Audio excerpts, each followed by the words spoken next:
আসসালামু আলাইকুম সবাইকে। ক্রিয়েটিভ কনসালটেন্সির অফিসিয়াল অ্যাকাউন্টে আপনাদের সকলকে স্বাগত। আজকে আমরা দুবাই স্টুডেন্ট ভিসার একটি ইম্পোর্টেন্ট পার্ট ক্রেডিট ট্রান্সফার নিয়ে আপনাদের সাথে আলোচনা করব। যেটা ওয়ান টাইপ অফ স্ক্যামিংও বলা চলে রাইট নাও বর্তমান বাংলাদেশে যা হচ্ছে এবং যে বিষয়টা সবচেয়ে বেশি আলোচনায় আসছে যে দুবাই থেকে কি আদৌ ক্রেডিট ট্রান্সফার করে ইউএসএ তে যাওয়া সম্ভব কিনা? না। বাংলাদেশি স্টুডেন্টরা যেই প্রতিষ্ঠানগুলোতে যাচ্ছেন স্টাডি করার জন্য এইসব ইনস্টিটিউট থেকে আপনি ক্রেডিট ট্রান্সফার করে ইউএসএ, ইউকে বা অন্যান্য কান্ট্রিগুলোতে ট্রান্সফার করার পসিবিলিটিস সর্বনিম্ন। কারণ আমাদের বাংলাদেশি স্টুডেন্টরা ম্যাক্সিমামই কিছু নামি বেনামে কিছু ইনস্টিটিউটগুলোতে যাচ্ছে যাদের এডুকেশন কোয়ালিটি খুবই খারাপ। আর আমি আগেও বলেছি যে দুবাইতে 4টা টাইপের এডুকেশনাল ইনস্টিটিউট গুলো অ্যাভেলেবেল আছে।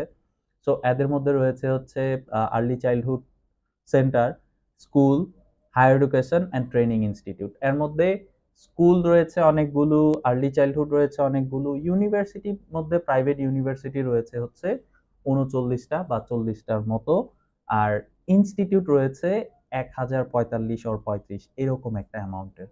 সো আমাদের বাংলাদেশি স্টুডেন্টরা ম্যাক্সিমাম স্টুডেন্টরা যাচ্ছে ইনস্টিটিউট গুলো বা একাডেমি গুলোতে, যারা নাকি ইউএস এর কোনো ইউনিভার্সিটির সাথে অ্যাফিলিয়েশনে আছে বা এই টাইপের কিছু প্রোগ্রাম দুবাইতে লঞ্চ করেছে। এবং তারা ইউএস এর ইউনিভার্সিটির সার্টিফিকেট দিবে দুবাই থেকে, এভরিথিং দুবাই থেকে দেয়া হবে। কিন্তু আলটিমেটলি তাদের কোয়ালিটি অফ এডুকেশন সম্পর্কে দুবাই গভর্নমেন্ট কিন্তু জানে। আপনি দুবাই থেকে যখন ক্রেডিট ট্রান্সফারের জন্য ইউএস এম্বাসিতে দাঁড়াবেন, অ্যাজ ইউজুয়াল আমরা জানি যে অন্যান্য কান্ট্রিতে এম্বাসি ইন্টারভিউ দিতে হয় বা না হয়, বাট ইউএস এম্বাসিতে কিন্তু এম্বাসি ইন্টারভিউ ম্যান্ডেটরি। সো আমাদের কোনো স্টুডেন্ট যখন দুবাই থেকে আপনি ইউএস এম্বাসিতে এম্বাসি ইন্টারভিউ দিতে যাবেন, তখন কিন্তু ওরা জিজ্ঞেস করবে যে আপনি কোথা থেকে এসেছেন। ইট মিনস আপনি রাইট নাও কোথায় থাকেন। সো আপনি যখন দুবাইতে আছেন, বললেন যে আমি দুবাইতে আছি, সো কোন রেফারেন্সে আপনি দুবাইতে আছেন? তখন আপনি বলবেন আমি এই ইনস্টিটিউট বা ওই ইনস্টিটিউটে স্টাডি করছি।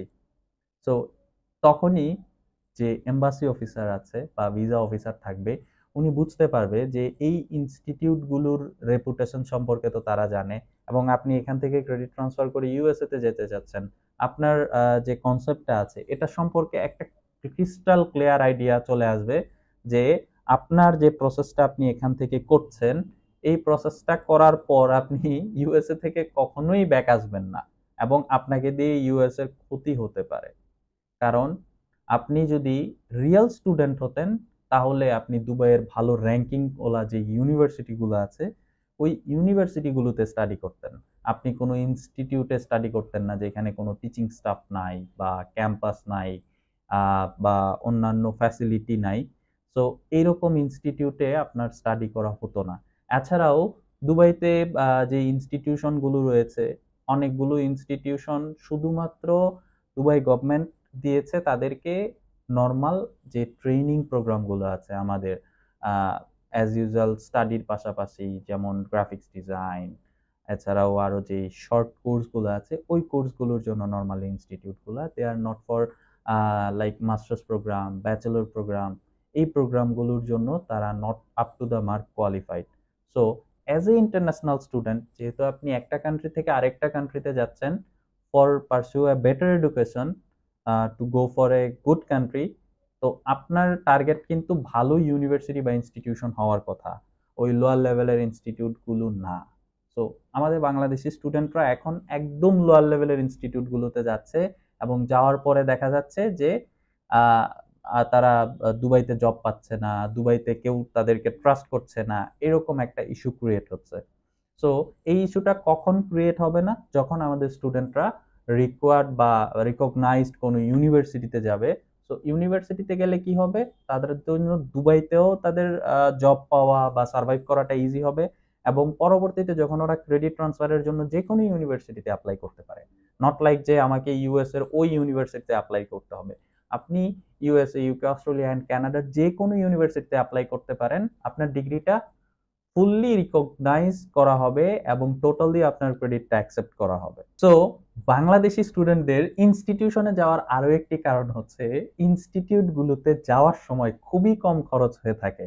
কিন্তু ইউনিভার্সিটিগুলোতে আপনি যখন যাওয়ার জন্য প্ল্যানিং করবেন তখন আপনার কস্টিংটা একটু বেশি আসবে ফার্স্ট ইয়ার, কিন্তু সেকেন্ড ইয়ার থার্ড ইয়ার আপনার কস্টিংগুলো কমে আসবে।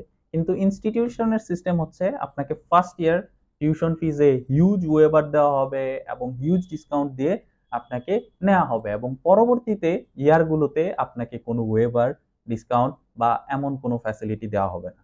সো আমাদের অনেক স্টুডেন্টরাই আছে যারা এই টাইপের প্রবলেমে পড়ার কারণে তাদের টোটাল এডুকেশনটাই কমপ্লিট করতে পারছে না, এবং পরবর্তীতে চাইলে সে ট্রান্সফারটাও হতে পারছে না।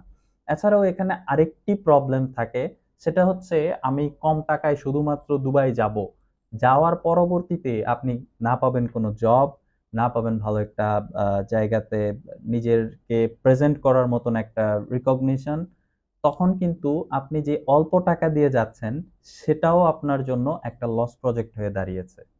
সো দুবাইতে যদি কোনো স্টুডেন্ট যেতে চায়, দুবাইতে কেন যাবে না? অবশ্যই যাবেন, কারণ দুবাইতে ভালো অপরচুনিটিস আছে, জব ফ্যাসিলিটিস আছে, এবং দুবাই গভর্নমেন্ট থেকে রিকগনাইজ জব টাইম অ্যাভেলেবেল দেওয়া আছে। সো স্টুডেন্টরা জব করতে পারবে।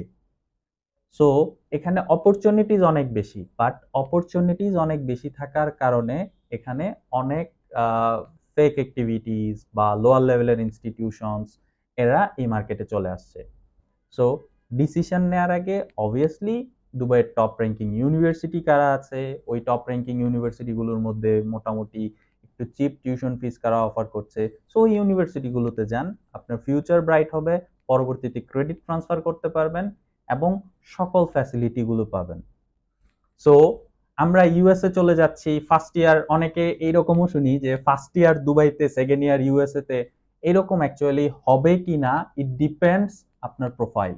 আপনার প্রোফাইলে যদি ভালো থাকে, আপনার প্রোফাইল যদি ভালো থাকে অবশ্যই আপনি সেকেন্ড ইয়ার যেতে পারবেন, but not from this institutions.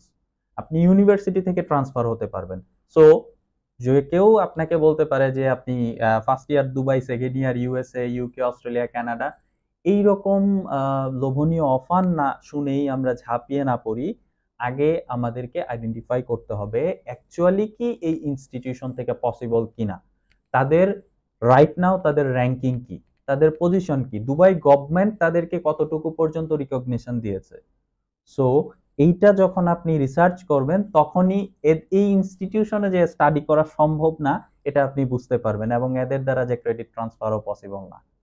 So আমাদের ক্রিয়েটিভ কনসালটেন্সি দুবাইয়ের টপ র্যাঙ্ক ইউনিভার্সিটিগুলো নিয়ে কাজ করে, যেখানে টিউশন ফিস ইনস্টিটিউশনের থেকে কম্পারেটিভলি একটু বেশি হয় only for first year, but পরবর্তী ইয়ারগুলোতে টিউশন ফিস কমে আসে, যেটা ইনস্টিটিউশনে সম্পূর্ণ বিপরীত।